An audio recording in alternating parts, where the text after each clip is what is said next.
Ashama harkafuuni akkam jirtu daawwattoota Margaa Show imala gootaa keenya har'aatiin keessummaa qabna. Keessummaan keenya har'aa immoo ogeessa dinagdee fi bulchiinsa baajataati.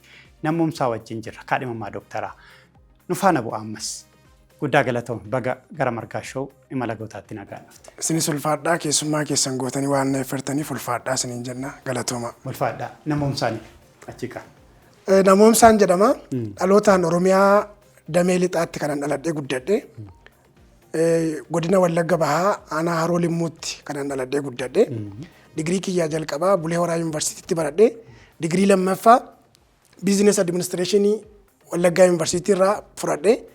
Amma Daalaas Yuunivarsiitiitti digirii sadaffaa Intarnaashinaal Ikoonomiidhaan barachaa jira jechuudha. Baay'ee gaarii. Mee imalli kee daa'imummaadhaa qabee amma gamtaa Afrikaatti gabaabbinaan waan dagan mana barumsaatti ta'uu danda'a. Ijoollummaatti ta'uu danda'a. Waan si gammachiise, waan si rifaasise. Namni mudannoo qaba. Jijjiirama tiraanzileeshinii laayifii keessattis haa ta'u jijjiirama guddinaa keessattis namni muuxannoo mataasaa, hubannoo mataasaa qaba. Nam tokko immoo dhalatee guddachuudhaaf akkuma tiraanzaakshinii hedduu keessa darbu nama taatee gaafa dachee kanatti dhuftu ji'a 9 haadha kee garaatti si baata. Waggaa 18 immoo maatii keetti hirkattee jiraatta. Waggaa 18 booda immoo gara hirkattummaarraa gara of danda'utti yookaan indipendentiirraa gara dipendentiitti kanatti ceetu tiraanziit laayif jedhamanni kuni bara jijjiirama jiru keessatti immoo namni ol ka'uun gadi bu'uun hin jira addunyaa keessa waan jirruufi yeroo sana keessatti nan yaadadha jijjiirama baay'ee hamaa ture maatii kiyyaa keessa jechuudha waa'ee maatii haasa'aa jira waan ta'eefi kutaa 10 xumurree nuyi jiru roobni saamer siizinii waan ta'eefi roobni hamaan roobee loon nuun qabnu tokko hunduutu nambisiin nu jalaa xumure bakakkaatitti bu'ee mudannoon sun nuun reefuu 10 finnaa ani abbaa kootiif mucaa lammeeffaadha haadha kootiif mucaa jalqabaadha yeroo sana keessatti bakakkaan saa sana yeroo fixu rakkoon maaliif maatiin qonnaan bulaadha waan ta'eef maatii qonnaan bulaa keessatti dhaladhee guddadhe gaafa kutaa 10 xumuru immoo horiin muraasa tafee kaan akka jirutti bakakkaan itti bu'ee fixe kun nuuf mudannoo jabaa ture akkasuma jedhe abbaan keenya horii kana laaltanii miti jedhe haga qobeen luka koorra jirutti waantan qabu isinitti fixeen isin barsiisaa ijoollee 8 na booda jira mucaa jalqabaadha koof akkuma jedhe waantan jalqabe nan xumura waan ta'e wanti gaddamu hin jiru jedhe akkuma jedhe abbaan keenya nutti dadhabee nu barsiisee anillee sadarkaa kanarra gahee maatii kiyyaaf jijjiiramni guddaan ta'e maaliif namni tiraanziit laayifii keessa jiru keessatti wanti hin dagatamne nuuf maaliif namni hirkattummaadha yeroo jiraatu maatiin yeroo qonnaan bulaa ta'ee jiraatu keessatti wanta ittiin qotatu wanta ittiin haramatu loonidha. Loonni immoo Oromiyaa keessatti keessuma naannoo Oromiyaa keessatti ittiin kan inni beekamu loonidha. Loonni immoo baay'inaan kan isaan dhumanii naannoo loon 30ti. Inni kuni nuufi gadda guddaa ture. Gaddi sun garuu jijjiirama guddaatti nu dhufee jechuudha. Maatiin illee faazeriin naannoo sanarratti loon iddootti dhuman sanatti buna dhaabee buna irratti hojjetee bunni sun amma ofiisaarra darbee nama biraatiif taa'ee yeroo inni jirudha jechuudha. Kanaaf yaadannoodha jechuudha. Yaadannoodha jechuudha. Tarii sana ilaaltetti ikoonomiksii dinagdee baratte? Ani jalqabumaa kaasee barnoota sooshaal irratti kan indipendentii ta'ee nam tokko gaafa mana barumsaa galu maa irratti akka hojjechuu danda'u fookesii sammuusaa yookaan maayindiinsi isaa maal akka cite waan beekuuf ani gara dandeettiin kiyyaa barumsaanis sooshaal saayinsii waan ta'eef gara sanatti fuulleffadhe jechuudha. Malee waan addaan walitti dhiyeenya qabu. Fakkeenyaaf maatiin keessan waan daldala irratti jireenyi isaanii qonnuma qofa irratti hirmaate fakkeenyaaf amma ijoolleen maatiin isaanii daldalaan wal qabatu jireenyi isaanii daldalaan wal qabatu fedhiin isaanii gara sanatti deemu danda'a. Ati waan akkasii qabda. Ani qonna maatiin keenya qonna irratti dipendentii ta'an akkuma jedhu qonni bu'uura misooma Itoophiyaati. Kan isheen ittiin addunyaa irratti ittiin beekamtu haa ta'u gaanfa Afrikaa irrattis kan isheen ittiin beekamtu qonnadha. Qonni immoo bu'uuradha. Bu'uurri immoo ilmaan qonnaan bulaati hundi keenya jechuudha. Kanaaf maatiin keenya qonnaan bulaadha ammallee qonnaan bulaadha. Ammallee qonnaan bulaadha. Kanaan wal qabsiisee fakkeenyaaf amma dinagdeen biyya kanaa qonna irratti hirkachuunsaa faayidaadha moo dhiibbaadha itti yaadda? Faayidaa qaba. Biyyoonni addunyaa kanarratti kutaalee hedduutti qonnee ilaaluu dandeenya. Gara ikoonomiksii yookaan gara dinagdeetti erga kaasnee haasofne biyyi keenya immoo uummanni Itoophiyaa miliyoona 150 jedhamaa jira. Isaa oluu ta'uu danda'a. Approximately dha wanti kaa'amee darbe. Uummanni biyya keenyaa yeroo kana ta'ee jiru keessatti parsentiin 75 qonnaan bulaadha. Qonni immoo galtee isa duraatiin yeroo tuun ta'in abboonni keenya kaakaleen keenya ittiin hojjetu tuun ta'in qonni ammayyaa jira. Qonni jijjiiramaas keessumaa waggoota 8 asii qonni yeroo lama waggaatti kan inni gaggeeffamaa jiru. Qonna bonaaf qonna gannaa jedhameeti. Qonni kun immoo bu'uura misooma Itoophiyaati. Itoophiyaan xaa'ollee kan isheen ittiin alaagashattu sababa qonna kanaatiin dippiloomaasii ishee kan ittiin jabeeffattu biyyoota guddatan irratti qonnaan. Qonni immoo bu'uura daldalaas ta'uu hin danda'a. Daldala yeroo jennu qonna bunaa hojjettee, qonna saalixii hojjettee, qonna nuugii hojjettee, impoort ekspoortii biyyoota guddatan wajjin tiraanziit gootee kan ittiin hojjettu keessaa inni jalqabaa maalidha? Qonnadha. Qonni hin jiru taanaan galteen biyya kee keessa jirullee gara biyya ambaatti ergitee ittiin hojjechuudhaa fi karaalee hedduuti jiraachuudha. Kanaaf qonni bu'uura dinagdee Itoophiyaati. Dinagdee yeroo jedhamu immoo wanta qonna kana biyyuma keessatti hojjetamatu hin ta'in galtee doolaaraas haa ta'u, impoort ekspoortii ittiin hojjechuudhaafis haa ta'u, kanneen akka baaboo qonnaa agirikaalcharii keessatti kan isaan ramadamanii isaan kunillee impoortiidhaan yookaan ekspoortiidhaan hojjetamanii galtee Itoophiyaatiif yookaan kaapitaala Itoophiyaa guddisuudhaa fi qonni faayidaa guddaa qaba Itoophiyaa keessatti yookaan keessumaa gaanfa Afrikaa keessatti Itoophiyaan kan isheen ittiin beekamtu qonnadha. Qonni immoo dhageettii addunyaa Itoophiyaan ittiin argachaa jirtudha jechuudha. Baay'ee gaarii. Namoonni baay'een keessattuu morkattoonni dhaabbilee siyaasaa garaagaraa yeroo baay'ee haasa'an maal jedhanii kaleessas aadaan qonnaa Itoophiyaa keessa jiru waluma fakkaata. Kaleessas har'as sangaadhumaan yeroo baay'ee jedhu. Garuu kana jechuun ala furmaanni yoo taa'u hin argitu.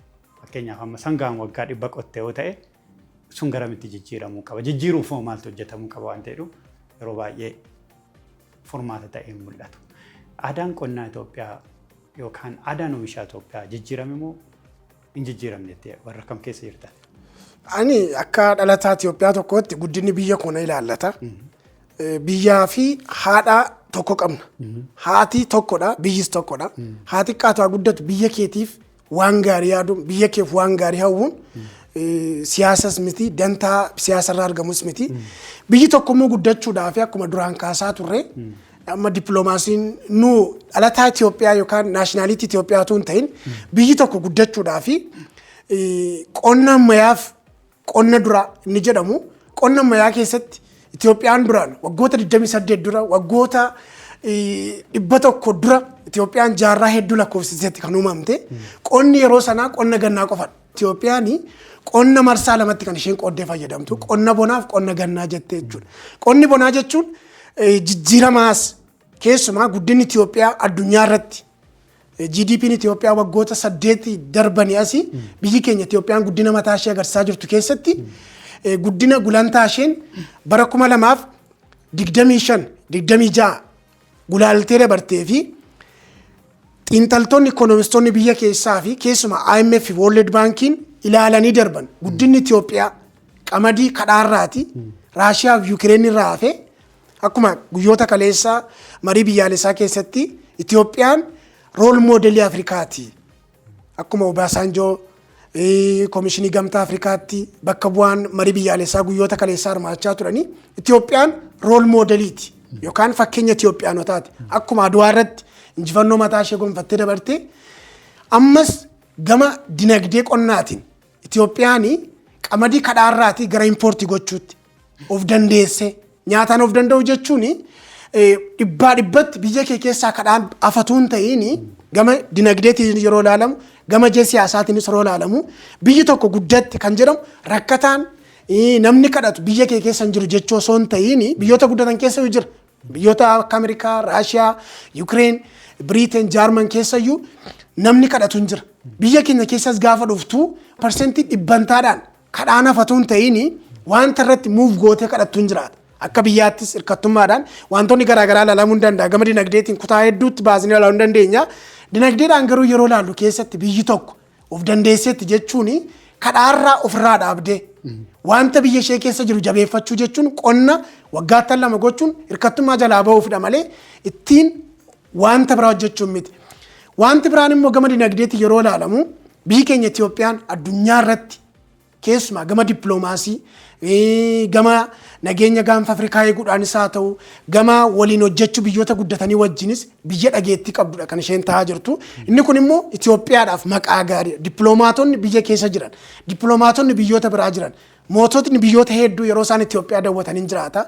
Inni kun waggoota 28 dura Itoophiyaan bara hirkattummaa jirtu keessatti sabsaaraa keessatti biyyoota hiyyeeyyii keessatti kan nuun bilaak neemii fudhannee dabarre jechuudha. Kanaaf Itoophiyaan biyya maqaa gaarii qabdu biyya jabdu maaliif akkuma duraan kaasne biyyaaf haadhan tuffatanii haati yoo fokkiste biyyi yoo hiyyoomes hin tuffatamu.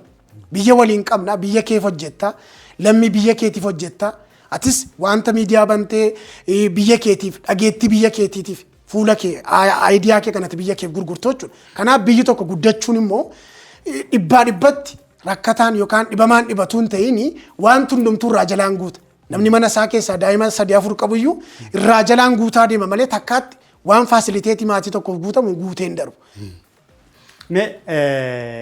Gamtaa Afrikaa kana keessatti hojiin fakkeenyaaf amma Afrikaa fi biyyoonni dinagdeen Itoophiyaaf kan Afrikaa dinagdeen biyyoota Afrikaa kanneen kaanii bifti inni qabu walitti dhiyoomu walirraa fagoodha. Itoophiyaan 1986 yookaan 1886 injifannoo Adwaati asii biyya jabduudha. Biyya gaanfa Afrikaa keessatti uummata guddaa qabdu, biyya lafa guddaa qabdu, albuuda qabdu, qonnaan illee akkuma dura kaasaa turre biyya jabduu turte. Maaliif injifannoo Adwaa booda Itoophiyaan biyyoota Afrikaa keessatti maqaan Itoophiyaa leellifamaa ture. Yeroo sana asii 1974 Haile Sillaaseen yeroo hundeeffamni Komishinii Gamtaa Afrikaa hundeeffamu yaa'ii jalqabaatiif biyyoota of danda'a yookaan biyyoota bilisummaa qaban 32tu Gamtaa Afrikaa hundeesse. Isaan keessatti immoo Itoophiyaan komishinii kana hundeessitee teessoo isaa akka Itoophiyaa ta'u yookaan akka Finfinnee ta'uuf falmii guddaa ta'aa ture. Keessumaa yeroo Finfinnee ta'u keessatti Itoophiyaan maqaa isheen biyyoota Afrikaa keessatti qabdu gama dippiloomaasiitiin Jeneef Niiwoorkitti taantee Itoophiyaan Keeniyaaf Itoophiyaatti taantee jechuudha. Biyya dippiloomaatota addunyaati.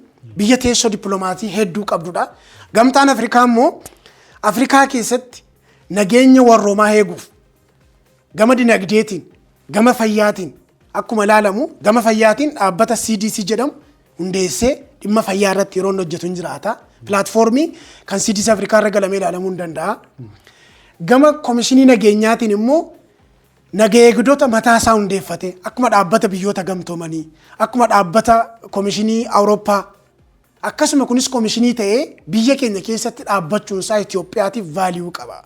Maaliif teessoo dippiloomaatotaati. Keessumaa Febraarii keessa waggaatti yeroo tokko dippiloomaatonni idil addunyaa ija tokkoon yeroo isaan Finfinnee dhufanii daawwatan, yeroo isaan nageenya Finfinnee ilaalan, yeroo isaan nageenya biyyoota 54 saayiberii irratti yeroo isaan waliin mari'atan hin jiraata. Inni kuni dhiibbaa gama dippiloomaasiitiin Itoophiyaadhaaf inni qabu. Itoophiyaan biyya jabduudha. Biyya uummata miliyoona 150 qabu. Biyya immoo tarree biyyoota guddatanii keessatti GDPdhaan galmeessaa jirtudha. Gama nageenyaatiinis waggoota 8 waraana jabaa hundeeffattee biyya jirtu. Biyya ikoonomiidhaan of dandeessee guddina magaalaa urbanization irratti yeroo isheen hojjettu hin jiraata. Inni kuni biyya jabduu akka isheen taatu ishee taasisa. Gama dippiloomaasiitiin yookaan gama komishinii gamtichaatiin yeroo ilaalamu komishiniin yeroo tokko yeroo hundeeffamu dhaabbatadha. Dhaabbanni tokko immoo biyya kee keessatti gaafa dhufee hundeeffamu faayidaa waloo biyya keef kenna. Dippiloomaatonni biyya kee keessa jiran wayi yuuroodhaan nyaatu yookaan doolaaraan nyaatu yookaan paawundiin nyaatu akkaataa caaseffama biyya isaaniitiin waan maallaqa nyaataniif maallaqni kun dinagdee Itoophiyaa cimsuudhaaf keessumaa dippiloomaatii Itoophiyaan qabdu akkuma yeroo waggoota 2018 argaa turre keessatti dippiloomaatota mootonni biyyoota garaagaraa yeroo isaan Itoophiyaa daawwatan hin jiraata. Inni kun dhageettiin Itoophiyaa addunyaa irratti keessumaa waggoota 8 Itoophiyaan addunyaa irratti maqaa gaarii yeroo isheen horattu.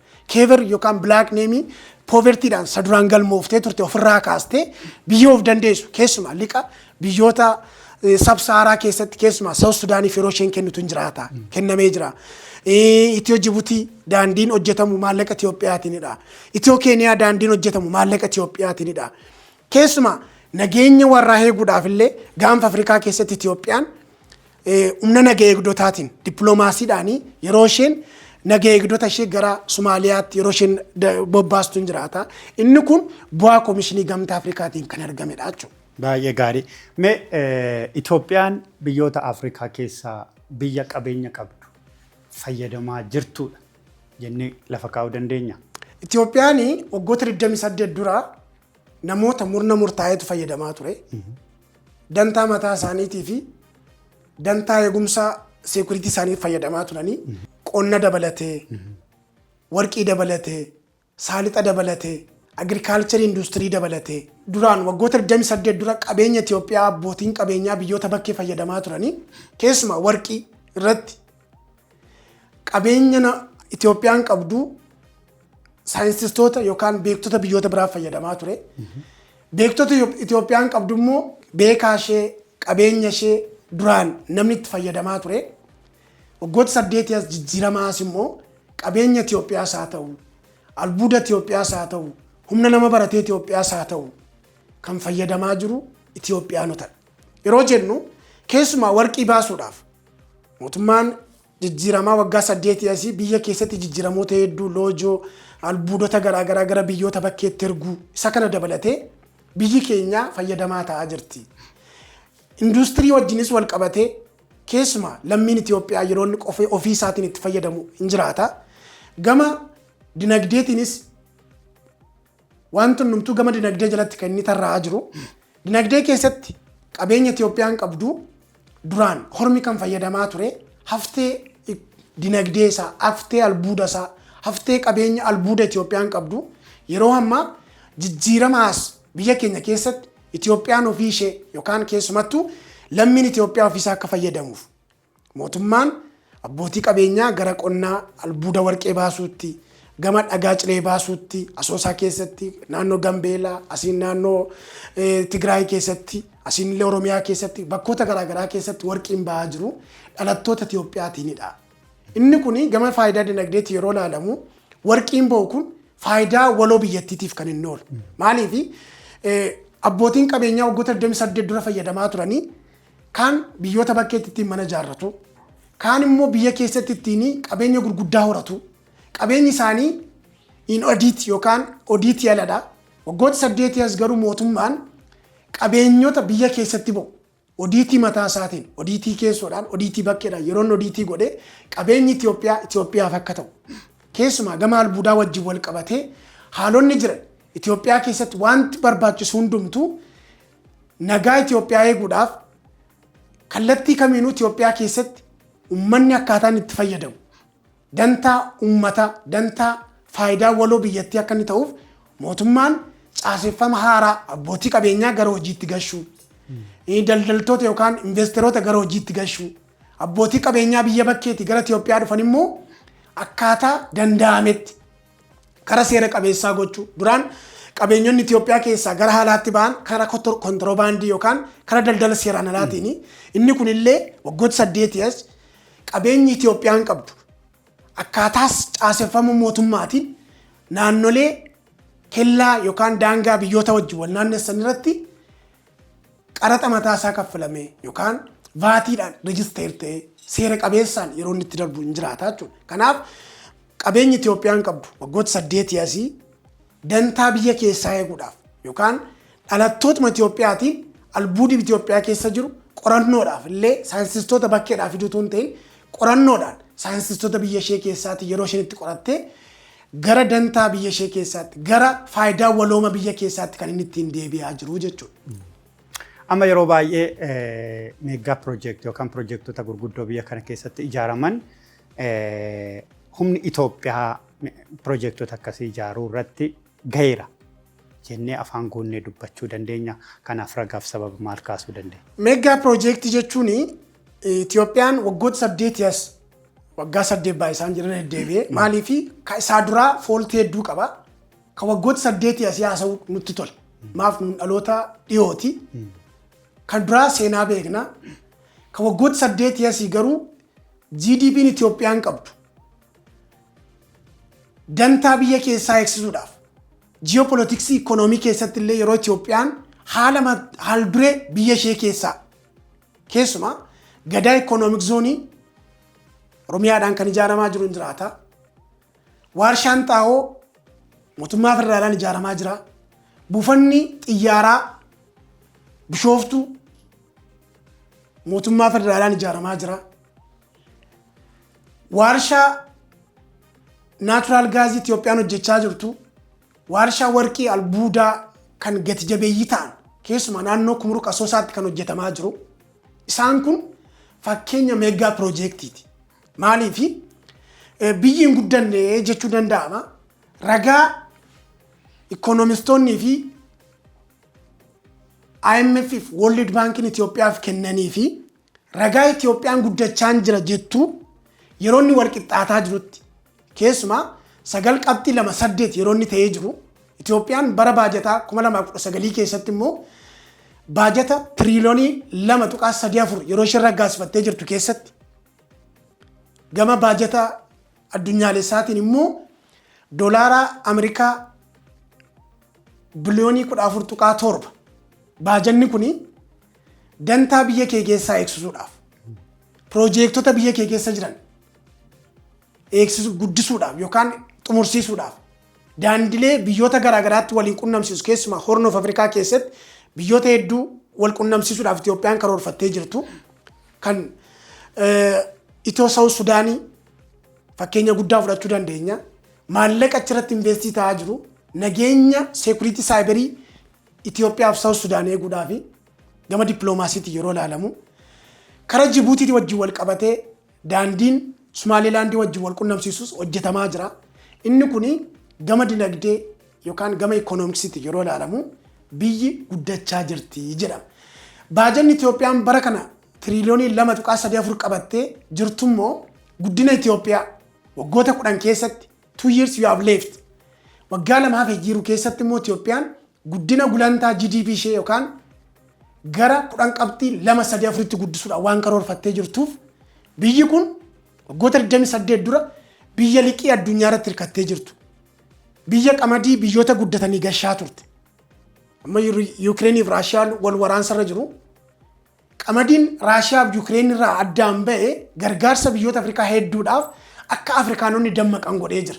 Keessumaa biyyi keenya immoo waraana sana dura qamadii hirkattummaa irraa yeroo isheen cittee jirtutti liqa addunyaa kan waggoota 28 jiruu fi waggoota 8 asis maaliif hiriyaanu biyyaaf otoo hin ta'in hiriyyaan hiriyyaa irraa akkuma liqeeffatu mootummaanis dhaabbilee idil addunyaa liqa liqeessan wajjin hojjechuudhaaf waliin mari'achuudhaaf waliin gama faayidaa walooma biyyaalessaatiifis haa ta'u akka addunyaatti waliin hojjechuudhaaf liqi jira. Ameerikaa irrallee liqiin jira. Itoophiyaa irrallee liqiin jira. Keeniyaa mataa ishee irrallee jira biyya waan taateef. Kanaaf namni kamiyyuu gulantaa guddina Itoophiyaa akkaataan itti madaalu piroojeektota nuun duraan maqaa kaasaa turre waarshaa warqii Kumruq buufata xiyyaaraa idil addunyaa Bishooftuu waarshaa xaa'oo naannoo Somaaleetti hojjetamaa jiru kan abbaa qabeenyaa Daangotii wajjin ijaaramaa jiru dhaabbileen gadaa ikoonoomik zoonii dabalatee loojoowwan biyya keessatti hojjetaman dabalatee inni kuni maallaqi investite yookaan gama industirii yookaan gama dantaa ikoonoomii yookaan dinagdee kee wajjin waan wal simuuf guddinni Itoophiyaa akka dhalataa Itoophiyaa tokkotti haala gaarii irra jira yookaan haala nama hawwatu irra jira jechuudha. Kanaaf Itoophiyaan dinagdee Afrikaa keessatti sadarkaan ishii ol kaafnee mul'isuu dubbachuu dandeenya. Eeyyee ragaa ji'a darbe keessumaa waggoota ji'oota lamaan darbe keessatti gulantaa IMF fi World Bankin baase keessatti biyyoota 19 tarteedhaan guddinni biyyoota Afrikaa kennamee ture Itoophiyaan 928 qabdi. Sadarkaa jalqabaarra jirti jechuudha. Maaliif kun immoo osoo gulantaa kana namoonni biyya keessaa kennanii mootummaatu akkas godhee jedhamu. Kun immoo international IMF fi World Bankin erga gulaalee darbee sadarkaan guddina Itoophiyaa 9.8 irra erga ga'ee jiraate guddinni Itoophiyaa haala gaarii irra jira jechuudha. Maaliif ikoonomistoota biyya keessaatiin ikoonomistoota internaashinaaliidhaan yookaan IMF World Bankidhaan wal bira qabamee yeroo tilmaamamu walitti siqeera. wal madaal. Sababa kana guddinni Itoophiyaa 9.28 galmeessitee dabartee haala gaariirra jiraachuu Itoophiyaati. Keessumaa biyyoota Afrikaa hedduu maqaa Taanzaaniyaa, Keeniyaa, Jibuutii isaan kuni karaa ittiin daandii ulaa galaanaa qabu. Itoophiyaan daandii kiraatiin fayyadamtee guddina biyya ishee keessa jiru fayyachiisuudhaaf illee yeroo isheen qabxii 9.8 irra geessee jirtu keessatti biyyoonni ulaa galaanaa qaban immoo yeroo isaan itti dhabanii jiran keessatti Itoophiyaan dantaa biyya ishee keessaa yookaan guddina biyya ishee keessaa tarree biyyoota guddachaa jiranii hirkattummaarraa gara of danda'uurraa immoo gara biyyoota guddachaa jiranitti suutaan akkuma deemaa jirtu Itoophiyaan biyyoota guddachaa jiran keessatti caqafamtee darbuu hin dandeessu jechuudha. Baay'ee gaariidha. Yeroo baay'ee amma hojii dhabdummaadhaan wal qabatee dhimmoonni ka'an hin jira. Dargaggootaan wal qabatee hojiitti galchuudhaan dhimmoonni ka'an hin jira. Baajanni gaariin jireenya hawaasaa jijjiira jedha afaan ikoonomisti. Kan akkamitti ibsitate? Qoodinsi baajataa kun kan walooti hundaan mataa, hunda fayyada, hundatti dhiyaata, mana nama hundaa seena. Gaaffii bareedaadha. Baajanni Itoophiyaan qabdu tiriliyoonii 2.34. Baajata biyyaalessaatiin immoo doolaara Ameerikaa biliyoonii 14.7dha. Caaseffamni baajataa kuni kutaalee hedduutti qoqqoodama. Kutaan nageenyaa jira, kutaan odeeffannoo biyyaan jira, kutaan qonnaan jira. Xaa'oo biyya alaatii biyya keessa gashuudhaaf mootummaan baajata kanarraati kan inni qabatu. Naannolee biyyattiin qabduufillee kanarraa hin qoodama. Itoophiyaan jijjiiramaasii naannolee 3 dabaltee jirti, bulchiinsa magaalaa 1 dabaltee jirti.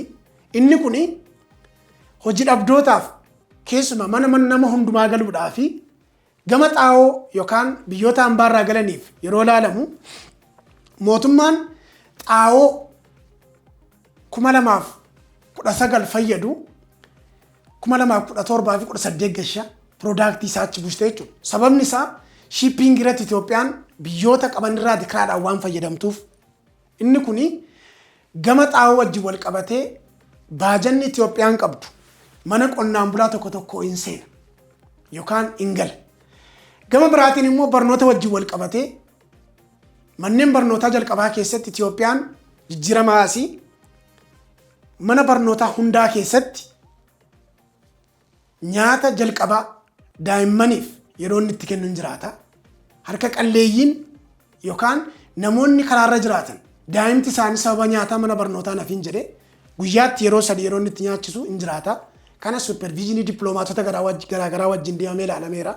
Anis gama kootiin deemee ilaaleera. Itoophiyaan karaa kanaatiin haala gaariirra jirti. Gama hojii dhabdootaa wajjin wal qabatee immoo humni nama baratee Itoophiyaa keessatti ooveriidha. Namni hundumtuu immoo ija ogummaatti yeroo ilaaltu dinagdeedhaan yookaan akka ikoonomistii tokkotti yeroo ilaalamu humni nama baratee fi baajanni Itoophiyaan qabdu wal hin simu. Baajanni Itoophiyaan qabdu istiraakcharii iddootiin waan qoodamuuf humni nama baratee immoo waggaatti tilmaamaan hagam akka ga'u hagam akka ta'u caasaa mataasaa gulantaa mataasaatti waan qoodamuu fi gama qonnaa wajjin wal qabatee akkuma duraan kaasaa turre mana nama hundumaa galaa. Gama barnootaa wajjin wal qabatee mana nama hundumaa galaa. Gama fayyaa wajjin wal qabatees mootummaan haga gandaatti manneen qorichaa hawaasaa jedhee yookaan moodelii hawaasaa jedhee baadiyyaa hunda keessa waliin gahaa jira. Sababa nageenyaa naannolee tokko godina aanolee tokko keessatti hanqataa jira malee naannoo hunda keessatti akka inni qaqqabsiisuun godha. Inni kun baajata yookaan kostii ta'ee deema. Baajanni tokko immoo gaafa pirosiider ta'u adeemsa mataasaa qaba. Gama geejibaa wajjin wal qabatee illee kaasuu hin dandeenya. Geejibni gama nadaajiidhaa fi gaaziidhaan alaa galanii mootummaa gashaa mootummaatu birrii doggomaa kennaa fi inni kun ministeera maallaqaa fi baankii biyyaalessaa wajjin waliin ta'uudhaan yeroo isaan hojjetan hin jiraata gara fuulduraatti qajeelfamni akkasii bahee jira. Gama hojii dhabdummaa wajjin hojii dhabdoonni immoo gara hojiitti akka isaan galaniif mootummaan carraa hojii hedduu uumee jira. Biyyoota dippiloomaatota Itoophiyaa wajjin haala gaariirra jiran keessumaa Dubaayii keessatti naannoo biyyoota garaagaraa keessatti yeroo inni hojii dhabdootaaf gara hojiitti gashu carraa hojii uumuu biyya keessatti biyyoota alaa keessatti illee yeroo inni babal'isaa jiru hin jiraata. Without pay yookaan kiffiyyaa tokko malee dubartoonnis haa ta'u dhiironni gara biyyoota ambaatti yeroo isaan deemanii hojjetanii gara biyya isaaniitti deebi'anii hin jiraata. Kunillee gama dippiloomaasii faayinaansii wajjin waliin qabata yookaan gama dinagdee wajjin waliin qabata. Hojii dhabaa immoo gara hojiitti gashuudhaaf noosoo hin taane biyya guddachaa jirtu jedhamu malee biyya guddanne miti biyya of dandeenye miti. Kanaaf biyyoonni guddatanillee hojii dhabdoota hedduun qabu. Hojii dhabdoota immoo gara hojiitti gashuudhaaf mootummaan IMX hundeessee himaataadhaan daldala xaafii irratti sangoota furdisuu irratti karaa siinqee baankii wajjin yeroo isaan hojjetan isaan kuni industirii baankii keessa namoota jiran wajjin hojjechuudhaan yeroo isaan waliin hojjetan hin jiraata. Maaliif hojii dhabdoota hanqisuudhaaf dhibba balleessuutu hin ta'in hojii dhabdoota gara hojiitti gashuudhaaf baankii mootummaa fi miti mootummaa baankilee dhuunfaa wajjin yeroo isaan hojjetan hin jiraata jechuudha. Kanaaf baajanni mootummaan qabuu fi wal simuu hojii dhabdummaa yookaan mana nama hundumaa galuudhaaf immoo baajanni jiru haal duree suuta suutaan mana nama hundumaan gala jechuudha. Mee iddoo kanatti komii yeroo baay'ee karaa IMX yookaan intarpiraayizii maayikiroo xixiqqaatiin wal qabatee gama baankiitiin faayinaansiingiidhaan wal qabatee yeroo baay'ee komiitu ka'a. Mootummaan akkasittiin haasaa akkati jettu kanatti hawaasa biratti immoo wantoonni kun dafanii qaqqabanii raawwiidha moo rakkoo baajataati jetteetu kaastati kan. Inni kuni mootummaan caasaa isaa gaafa diriirsu yookaan istiraakchar gavarnariin tokko keessatti gama ija siyaasaatiinis xiqqoo ilaallaa hin dubbisna. Mootummaan caaseffama mataa isaa qaba. Hiraarkii yookaan ayi poozishinii irra warri jiranii caaseffama isaanii naannoof dabarsu. Naannoon immoo gara godinaaleef dabarsa. Godinni immoo gara aanaatti dabarsa. Istiraakcharii mataa isaa qabu bulchiinsi yookaan gavarnar liidarshiippiin. Yeroo gadi bu'u keessatti xaa'oo yeroon qaqqabuu dhiisuun illee gama liidarshiippii wajjin wal qabata. Yookaan lack of leadership. Mootummaa haa ta'u, miti mootummaa haa ta'u, warra riijinii irra jiran haa ta'u, warra zoonii irra jiran haa ta'u, waradaarra warra jiran haa ta'u, inni kun dadhabina achirra jiraniiti. Mootummaan baajata isaa ji'a tokko jedhee raggaasisaa gama fayyaa wajjin wal qabatees kaasuu hin dandeenya. Gama galtee qonnaa wajjinis wal qabatee kaasuu hin dandeenya. Haalli istiraakcharii ittiin inni uummata bira ga'u yookaan akkaataan itti uummata bira dhaqqabu suuta ta'uu danda'a. Kun immoo meebii lakkoo loojistikii ta'uu danda'a, lakkoo geejibaa. Gama biraatiin immoo maal dhibdeen yookaan intarpiraayizii keessatti illee akkuma kaasaa turtanii intarpiraayizii keessatti yookaan IMX'dhaan wal qabatee gama namoota liidarshiippii achirra jiranitti rakkoo qaba. Mootummaan caaseffama isaa waggaatti yeroo tokko raggaasifata. Naannolee Itoophiyaan qabdu yeroo tokko raggaasifama. Godinaaf yeroo tokko raggaasifama. Aanaadhaaf al takka raggaasifama. Garuu baajanni sun qulqullinaan ija uummataa biratti fudhatama hin qabu. Sababiin isaa uummanni bishaan dhugaatii barbaada. Waan isaan hojjetaniif waan isaan ittiin uummata itti agarsiisan uummata biratti uummata sana madaalu. Uummanni Itoophiyaa uummata poozitiiv maayindii qabu, uummata honesteebilii ta'edha waan ta'eef uummanni waan isaan itti kennan ilaala. Mootummaan immoo namoota akkasii irratti murtoo fudhachuun dirqama sirraa eegamudha. Siyaasa jechuun wanta sitti kenname tokko galmaan ga'udha. Adaraa uummataa sirra jira, adaraa harka qalleeyyii si harka jira, adaraa ilmaan hiyyeeyyii si harka jira. Kanammoo galmaan ga'uudhaaf namoota uummanni bakka buufate mana marees haa ta'u, caffeedhaafis haa ta'u, riijinaal govarnariidhaafis haa ta'u, zoonaalii warra jedhamaniifis haa ta'u, uummanni kan naaf ta'a jedhee filateen to'annoodhaan hordoffii godhee uummata biratti fudhatama akkamiin akka inni ta'u mootummaan ofiisaa gadi ba'ee hojjechuu qaba. Maaliif mootummaa jechuun uummata jechuudha.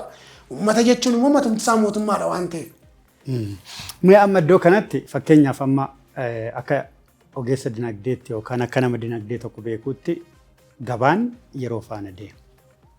Fakkeenyaaf amma waldaadhaan namoonni baay'een gurmaa'anii otoo tottolfatanuu gabaanis yeroonis darba. Fakkeenya sii kaasa warra lukkuu oomishan yoo fudhatte lukkuun yeroo itti galu qaba, yeroo itti gurguramu qaba. Beekamaadha jechuudha. Yeroo itti gabaan lukkuu gurguramuudhaaf isaanii mijatu qaba. Jarri kun idda gabaan sun darbe yookaan karoorri isaan idda jala darbe maallaqa argachuu danda'a. Kan biraas yoo kaafne fakkeenya hedduu kaasuu dandeenya. Kanaaf kun guddina biyyaa irrattuu, dinagdee biyyaa irrattuu, bulchiinsa baajata biyyattii irrattuu dhiibbaa guddaa hin qabu. Dhiibbaa qaba. Akkuma kaasaa jirtu horsiisa lukkuu irratti fudhattaa, horii furdisuu irratti fudhattaa. Yeroo ammaa still now waan dubbachuu qabnu mootummaan lafa sii kenna. Bulchitoonni magaalaas, kan godinaas, kan aanolees erga manni hojjetamee xumuramee, erga waan hundumtuu hojjetamee xumuramee namni baajata yookaan investi gaafa gootu gabaa wajjiinidha. Akkuma duraan kaasaa turte gabaa fayyadamuufidha. Pay to bill yookaan waan qabduun bittaa. Erga waan qabdu hunda xumurtee deebitee booda maallaqa sana mana ijaartee, ibsaa gashitee, bilookeettiidhaan mana ijaartee keessumaa naannaa Finfinnee keessatti yeroo ammaa manneen qofti ijaaramanii kontiineroonni duwwaa taa'uun jiraata. Maaliif jettee yoo gaafatte immoo baankii akkasiitu birrii nu liqeessuu dhiisee jedhu warri aanaa. Duraan garuu uummata saspeensi godhanii hojii dhabaa gara hojiitti gashuudhaaf, dhibamaa gara hojiitti fiduudhaaf keessumaa ilmaan hiyyeeyyii maallaqa liqaatiin kan isaan hojjetanii hojjedheen deebisa yookaan immoo gaafa liqaan sun naa galuuni gara hojiitti galee deebisee siif kaffala isa jedhamu yookaan sii deebisa isa jedhamuun firarraa maatiirraa birrii liqeeffatanii manni ijaaramee xumuramee haga yoona hojiin itti kan hin eegalamin hedduu jira. Intarpiraayizii keessatti mootummaa kanarratti gadi bu'ee hojjechuu qaba. Maaliif namni tokko gaafa baasii mataa isaa baasee lafa duwwaa irratti dhaqee misoomee mana irratti ijaaru waggoonni sun illee utuu isaan irratti hojii sana hojjeti yeroo inni itti ekspaardeetii qaqqabu yookaan irraa mootummaan deebi'ee lafa sana kaafatu hin jiraata. Kun immoo gama kamiin jaallalama yoo jennu duraan namoonni hooggansarra jiran sun baankota wajjin akkaataa waliigaltee baankii wajjin dura murtaa'ee ji'a ammasii keessatti gadhiifamuudhaaf ji'a ammasiitti immoo hojjedhuufiti jedhanii namoonni saspeensi ta'anii yeroo isaan hojjetanii fixanii liqa sana argachuudhaaf deddeebi'anii maaliif kun ija komii hawaasaati. Miidiyaa jechuun komiidha. Komii irratti iddoo dhuftee dhiyeeffattudha. Intarpiraayizii irratti immoo kontiineroota yookaan manneen ijaartee mana sana irratti immoo mootummaan misoomsi jedhee lafa sii kennee irratti ijaartee irratti ibsaa gashitee bishaan gashitee maateriyaala hojii sanaaf barbaachisu lukkuudha horsiisuuf yoo ta'e muka muruuf yoo ta'e waan hundaa maashinii gashuudhaaf yoo ta'e maashinii faasii gashina jedhu unka dhattee erga maashinii guutuudhaaf dhattee maashinii guuttee erga dhattee intarpiraayizii maashinii kan shaggar kan oromiyaa irratti komiin jiraata. Isa kana irratti maashinii gashuudhaaf birrii amma kanaa dura kaffalisiin jedhu hin kaffaltaa.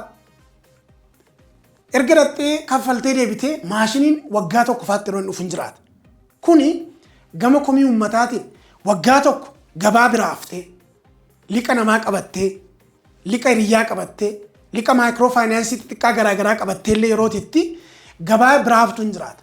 Gama horsiisa lukkuu wajjin wal qabatee immoo akkuma duraan kaasaa turre horsiisa lukkuu keessatti nam tokko horsiisuudhaaf karoora mataa isaa qaba, pilaanii qaba, biizines pilaanii hojjettee karooraan gashita. Karoora sun ergasii hojiirra oolee booda leetii taatee yoo gabaatti galte gurgurtaa lukkuu yookaan naannoo ayyaanota waggaa biyya keenya keessatti kabajamu ta'uu qaba. Yookaan immoo naannoo cidhi yookaan gaa'elli baay'atu ta'uu qaba. Naannootti seermooniin baay'atu ta'uu qaba. Isaan kan irratti dabalatee yooti gabaa biraa haftee buphaa yookaan hanqaaquun gurguramuu hin danda'a. Lukkuuwwan baay'inaan gabaaf dhiyeessuudhaaf yoo hojjette maarketii ayyaanaati yookaan ayyaanota biyya keenya keessatti kabajaman ala yoo ta'ani isaan kun balaaf illee saaxilamu. Sababa akkamiitiin saaxilama yeroo jennee ilaallu tokko isaa gadi buufnee yeroo ilaallu gama nyaataatiin nyaata horiin sun nyaatuun yeroo inni itti gadi bu'ee hojjetamu hin jiraata. Isa kana wajjin wal qabatee mootummaan intarpiraayizii irratti akkuma duraan kaasaa turre manneen ijaaramanii gara hojiitti hin galiin jiran. Liqa maayikiroo faayinaansii wajjin wal qabatee baankota biyya keessaa wajjin wal qabatee jiru irratti hojjechuu qaba. Baajata yoo mataa isaa qabaate immoo baajata hojiitti gashu sana hojii dhabdoota gara hojiitti gashuu. jechuudha. Akkuma fakkeenyaatti kana kaafne malee dhimmoota baay'ee irratti komiin hawaasa bira hin jira. Inni biraa rakkoon akka ogeessa dinagdee tokkootti rakkoon biyya kana danqu isa kamtu ol guddatee mul'ata dinagdee biyya kanaa kan danqu. Rakkoon hedduu jira. Biyyi rakkoo hin qabne hin jiru. Rakkoo caalaa. Rakkoo caalaa. Biyya kana keessatti immoo keessumaa Itoophiyaa keessatti rakkoon gama dinagdeetiin uummata magaalaa urbanization miidhaa jiru manneen jireenyaaf bishaan dhugaatii. Mana irratti mootummaan hojjechuu qaba. Gama dinagdee keessatti waan ramadamuuf uummanni parsantaa 60 ol mana kiraa keessa jira. Amma mootummaan illee hojjetoota mootummaa naannoo Oromiyaatiif, Shaggariif, naannolee garaagaraatiif gurmaa'insa kennee jira. Hojjetaan dhaabbilee biyya kanaa keessa jiran immoo gibira mootummaaf hin kaffalu. Ammati taaksii peebiliidha yookaan taaksii gibiraa kaffalaadha. Mootummaatiif waan istiidiyoo kireessiteef mootummaaf gibira hin kaffaltaa. Hojjetoota bira hojjetaniif illee gibira hin kaffaltaa. Miindaa mataa kee hin kaffaltaa. Miindaa isaan kaffalan immoo gibira mootummaaf hin kaffalu. Inni kuni hojjetaa mootummaa qofa miti. Hojjetaa dhaabbilee dhuunfaa keessa jiran illee. Hojjetaa maayikiroo faayinaansii keessa jiran illee. Hojjetaa manneen namaa keessatti hojjetaniif illee mootummaan bu'uura misoomaa kaa'ee akkuma hojjetoota mootummaa fala kaa'u akkuma hojjetaa dhaabbilee idil addunyaa garaagaraa keessa hojjetaniif fala kaa'u hojjetaa miindaa gadaanaa qabuufis manneen jireenyaa faasiliteet godhee gabaa tasgabbeessuu keessatti amma yeroo ammaa miindaa argattuu fi kiraa manaatti kaffaltu wal sima namni garuu lafa inni fidee ittiin jiraatu hin beektu. Maybe liqaan ta'uu danda'a, maybe family support ta'uu danda'a hin beekamu. Kanaaf mootummaan akkuma Sunday market jedhee magaalaa Finfinnee keessatti illee sanbata duraaf sanbata guddaa bakkoowwan hedduu keessatti vegetable freshiin akkuma jiru naannolee keessatti keessumaa harka qalleeyyiin naannoo isaan baay'inaan jiran keessatti illee Sunday marketiin gadi bu'ee hojjetamuu qaba. Gabaa tasgabbeessuudhaaf. Maaliif gabaa tasgabbeessuun mootummaan akkuma hojjetu manneen jireenyaa hojjetaa dhuunfaatiif illee haala mijeessuu qaba. Hojjetaan dhuunfaa faayidaa mataa isaa qaba. Gibira mootummaaf kaffala. Waan naxxee ishee dhugdeef illee mootummaaf gibira kaffaltee baata bar. Waan paarkii fayyadamteef illee mootummaaf gibira kaffaltaa bar. Kanaaf mootummaan galii biyya keessaa yookaan dinagdee isaa cimsuudhaaf hojii dhabdoota irratti hojjechuu qaba. Manneen jireenyaa irratti hojjechuu qaba.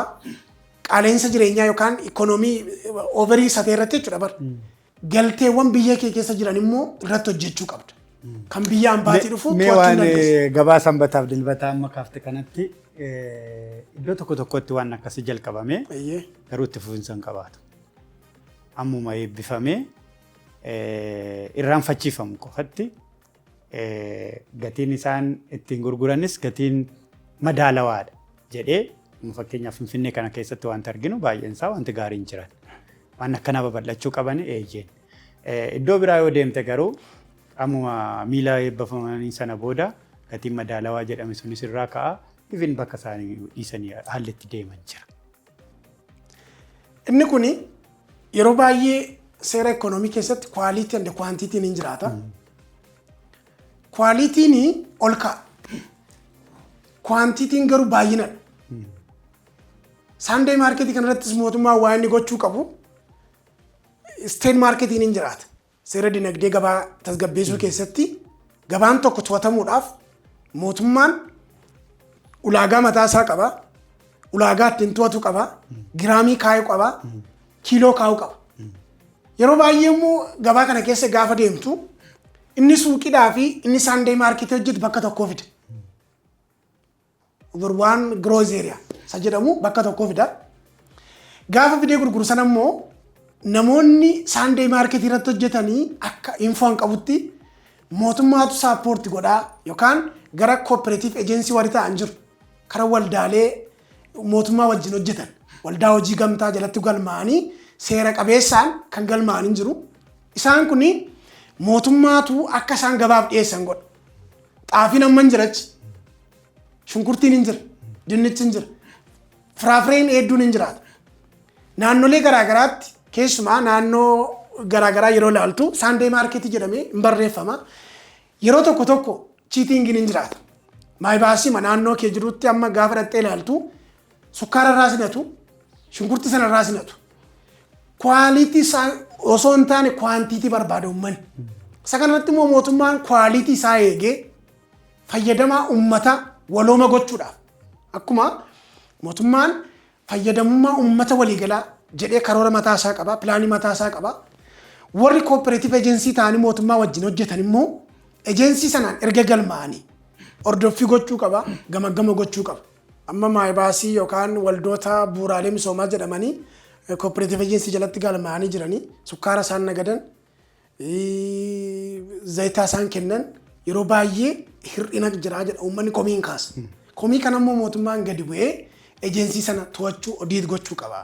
Maaliif mootummaan yoo xidhattee sukkaara bittatee yoo paastaa fudhatte malee jedhu fedhii uummataa irratti yeroo isaan caannaa godhan illee hin jiraata. Akkuma duraan kaasaa turre hin banamu hin badu. Maaliif yeroo kana mootummaan ordoffii fi to'annoo seeraatiin akkaataa danda'ameen seera mataasaa baasee galii mataasaa guddifachuudhaaf fayyadama uummataa gochuudhaaf uummata wajjin ta'ee seera qabeessummaa gabaa sanaa ordofuun hin danda'ama. Baay'ee gaarii. Kan biraa rakkoo dinagdee biyya kanaa irratti ta'u waan lama kaaftee jirta. Tokko karaa manaa jetteetta, karaa bishaanii yookaan. Qulqullinni bishaan dhugaatii Finfinnee keessatti Finfinneen magaalaa guddoodha. Teessoo dippiloomaasiiti. Teessoo dhaabbilee idil addunyaa hedduutu as keessa jira. Dhaabbileen dhuunfaas teessoo gurguddaa as keessaa qabu. Gama kanaa wajjin wal qabatee Itoophiyaan teessoo dippiloomaatii taatee qulqullina bishaan dhugaatii irratti hojjechuu qabdi. Qulqullina bishaan dhugaatii jechuun namni tokko akkuma qurxummiin jiraachuuf bishaan malee hin jiraanne ilmi namaa jiraachuudhaaf bu'uuraalee jireenyaa warreen jedhamanii jiraatu nyaachuu, uffachuu, dhuguu isaan kun bu'uura misooma namni tokko ittiin jiraatu. Namni tokko utuu hin nyaatiin bishaan hin jiru taanaan hin fayyadamtu. Qulqullina bishaan dhugaatii Finfinnee keessatti wayii ji'atti dhufa yookaan immoo torban lamatti dhufa. Qulqullina bishaan dhugaatii uummata hunda biraan gahuudhaaf hojjechuu qaba. Uummanni kana barbaada. Uummanni immoo dantaa mataa isaa eeggachuudhaaf dantaa walooma waliin fayyadamu. Akkuma manneen jireenyaa irratti mootummaan gama hojjetaa mootummaa qofa irratti fuulleffachuu hin qabu akkuma jenne qulqullina bishaan dhugaatiis sentarii otoo hin ta'in uummata naannaa jiran uummata populuushinii naannoo baay'inni jiru irratti uummataaf bishaan gahaa dhiyeessuu, qulqullina bishaanii dhiyeessuu, qulqullina barnootaa dhiyeessuu, qulqullina fayyaa dhiyeessuu. Gama dinagdee waloomaati isaan kun. Uummanni tokko fayyadamuudhaaf, waloomuudhaaf yookaan waliin ta'ee waliin jiraachuudhaaf akkuma jiraatu uummannis faayidaa waloo isaa eeggachuudhaaf mootummaan wanta bu'uura misoomaa jedhaman bishaan qulqulluu uummataaf dhiyeessuu. Fayyaa wajjin wal qabatees kaasuu hin dandeenya. Kana bichaa miti bar dinagdeen biyya tokko kan amma namoonni kaanseriin qabamanii dhibeewwan gurguddaa garaagaraatiin qabaman biyya keenya keessatti otoo hin ta'in biyyoota hambaatti yaalamu. Abaluun dhukkubsatee birrii buusaa yookaan gargaarsaaf jedhama. Aadaan wal gargaarsaa uummata keenya biratti kabaja qaba. Mootummaan galii biyya hambaatti itti nam tokko yaalamu ogeessota biyyoota hambaarraa illee fide bakka wallaansa kaanserii, bakka wallaansa dhibee onnee doktoroota asuusisaa turte isaan kana kaasuu fi dandeessu doktoroota garaagaraatii fi isaan kanatti mootummaan manneen wallaansaa Indii, Chaayinaa, Turkii deemamanii yaalamuurra biyya keessatti hospitaala waliigalaa ispeeshaalaayiz ta'ee dhibeewwan gurguddoo biyyoota hambaatti yaalaman biyya keessatti yaaluudhaaf illee dhiiga jijjiiruudhaaf, kalee jijjiiruudhaaf, dhibeewwan gurguddoo si mudatanillee biyyoota hambaatti kan baajanni Itoophiyaa luus ta'u gaafa biyya kee keessaa biyya biraa deemtu maallaqa intarnaashinaal peeyidha kanatti kaffaltu. Maallaqa ati qabdu immoo gara sanatti yeroo deebi'u maallaqa ati qabdu gatii dhaba. Birrii guddaa si gaafatu, doolaara gurguddaa si gaafatu, yuuroo gurguddaa si gaafatu. Isa kanaaf mootummaan qulqullina bishaanii irratti dabalee fayyaa uummataa eeguudhaaf hospitaala diisentiraalistee hospitaala guddaa doktoroota ispeeshaalistii ta'an biyyoota hambaa biyya keessaallee ta'anii achi keessatti akka uummanni argatu wal'aansa biyya hambaa deemtee biyya bakkeetti fayyadamu meeshaa isaa gashee uummataaf akkuma moodela hawaasaa jedhee manneen qorichaa baadiyyaa keessatti aanaa keessatti banu isa kana irratti illee mootummaan hojjechuu qaba. Qulqullina bishaan dhugaatii uummata hunda biraa waliin gahu inni kunillee gama dinagdee wajjin wal qabata. Gama fayyaa uummataa wajjin wal qabata. Uummanni yoo fayyaa buleessate ikoonomiin biyya kee soorsii biyya hambaatti ergitee nama yaalchistu biyya kee keessatti qorichoota ammayyaa'oo ta'an meeshaalee laaboraatoorii biyya kee keessa gashattee illee gama ikoonoomii biyyaa hin miineen biyya kee keessatti yaala gahaa akka argattu si fayyada uummata fayyada jechuudha. Tole. Kan biraa kan meeshaalee biyya alaatii galan yookiin galteewwan biyya alaatii galan hanqisuu keessaa tokko qamadii akka fakkeenya gaariitti kaaftee jirta. Kan biraa mee mootummaa wanti hambisee jira. Qamadii kanaan ala wanti irratti fuulleeffatee irratti xiyyeeffatee baay'ee jireenya biyyaatiif murteessaa kan ta'e garuu immoo bakka buusuun hin danda'ama jedhee kan irratti hojjete wanti biraa jira yookiin kan karoorfatee jira waan natti beeku. Mootummaan qamadii kadhaa jalaa hambiseera. Gama galteewwan biyyoota hambaarraa amma biyyi keenya akkuma duraan kaasaa turre ulaa galaanaa hin qabdu. Hirkattummaadhaan jiraatti kiraadhaan yookaan biyyoota Jibuutii wayii Somaaliyaa biyyoota hedduu irratti kan nuyi hirkannee seepaareet taanee jiraannu. Gaaffiin dhalootaa akkuma jiruttidha.